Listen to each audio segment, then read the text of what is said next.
I'm plenty sure you've heard of the Dynasty Warriors series, that of the square, square, square, square combat system with the occasional triangle thrown in for good measure, whereby you end up slicing your way through Chinese history, particularly the Three Kingdoms era of Wei, Wu and Shu.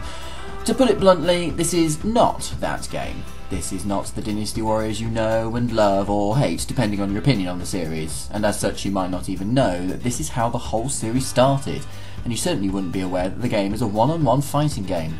But this is the type of setup that cried out to be a fighting game. Think about it, that massive cast of characters that the game now boasts would make an awesome fighting game now. Don't get me wrong, the fans would absolutely hate it, but it would be awesome because A, the fans would hate it, and B, Dynasty Warriors fighting game.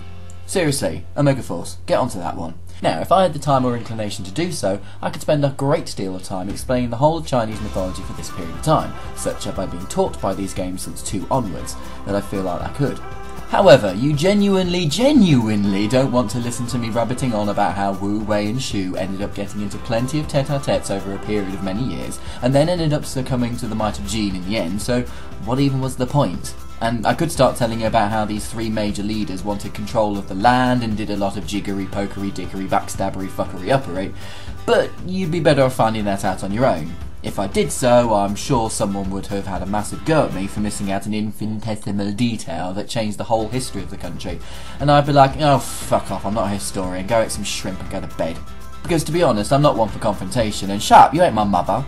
Suffice to say, the story is mostly secondary in this game to the fighting, in so much as there isn't much of a story. You see, fighting games were just starting to get into that ooh territory at this point in the PlayStation's life cycle, and anyone who was anyone created a fighting game for the system. Because why not? Tekken had all the fun, why let them have it all? Namco also had Soul Blade / Edge / Sword / Point / Jaggy / whatevs out at that time too, so they had the market sewn up pretty much. So what better way to capitalise on this than with a slightly clunky alternative featuring actual people from history that nobody has ever heard of? No, me either. 10 characters initially wait you on your quest to be the best warriors out there. The Soul Lady is Diao Chan, or as I like to call her at the time, maracas. She fights with maracas. Because all female characters fight with weapons that would clearly win in a proper battle.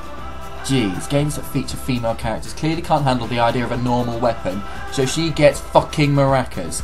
Plus, she ends up with maracas until Dynasty Warriors 5. But take the rest of the series into account and you have a lady with a flute, one with a harp, and another one with a bladed yo-yo thingy. Are women incapable of handling a sword?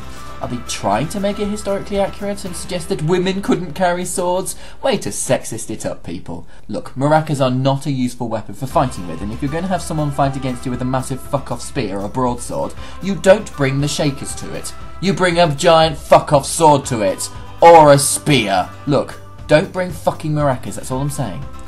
Anyway, there are 4 different factions to play as in this game, in the same way that the later games are set up into 4 areas. Wei, Wu, Shu, and Other. Everyone else just fits into a random place, okay? Done.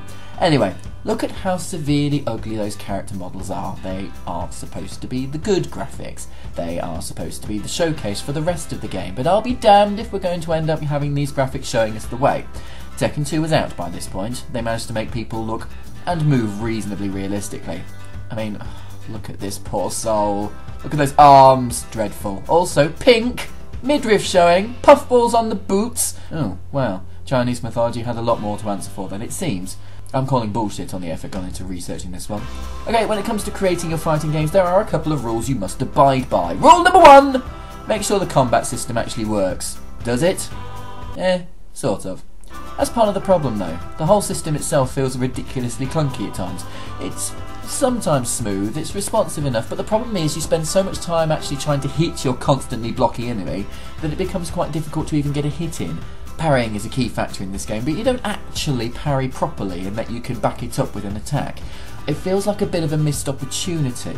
The lack of combos doesn't help either. That said, there is a certain satisfaction to being able to land good hits and getting past those blocks, so it isn't all negative.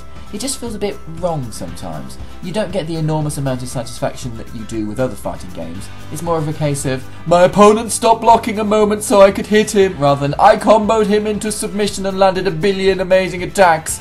So it's very much a win some, lose most type of experience. Rule number 2, make sure your cast of characters is varied and interesting. Are they? Sort of. The major flaw is that there is little to no personality with the characters, but to be fair, this isn't the fault of the game itself.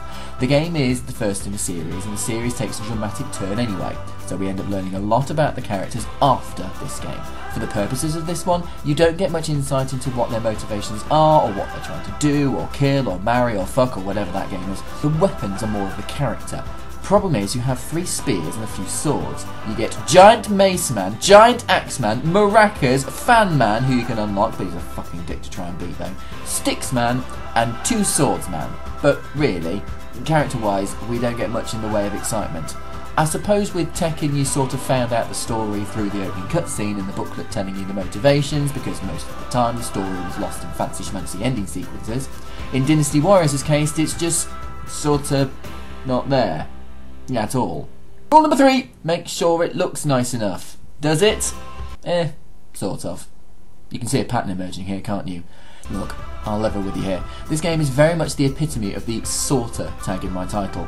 I mean, it's all very pleasant, inoffensive and functional, but that's it. It's so inoffensive, it's the fighting game equivalent of Beige or Magnolia. It does nothing wrong per se, it just doesn't do anything particularly right. The fighting feels reasonable, the graphics are reasonable, the music is reasonable, the whole package is merely adequate and reasonable, but because of that it actually feels quite dull. It lacks a severe amount of finish and polish, as if they genuinely got so far and thought, that'll do! Let's not overdo anything in case people want us to make a second game. Oh no, whatever will we do? However, there is definitely one thing that you can either appreciate about this game or hate it for. It did set up what is essentially a very popular series of games. To think that the very beginning of this now infamously button-mashing game began life as a slightly less button-mashy fighting game. It is bizarre to think that right now the series itself could end up coming full circle and could be the most amazing fighting game ever if they actually thought about it. I mean, seriously, the whole concept of taking the Three Kingdoms era and fleshing it out into another fighting game, story mode writes itself, the game writes itself. You've rewritten the game 7 times, you don't even have to write anything, you lazy fuckers. Why are you not making this game, Koei? Stop dicking around trying to make people like Gundam Warriors and fucking make a one-on-one Dynasty Warriors game again. Also, without this, you wouldn't have Hyrule Warriors. You're welcome, Nintendo fans.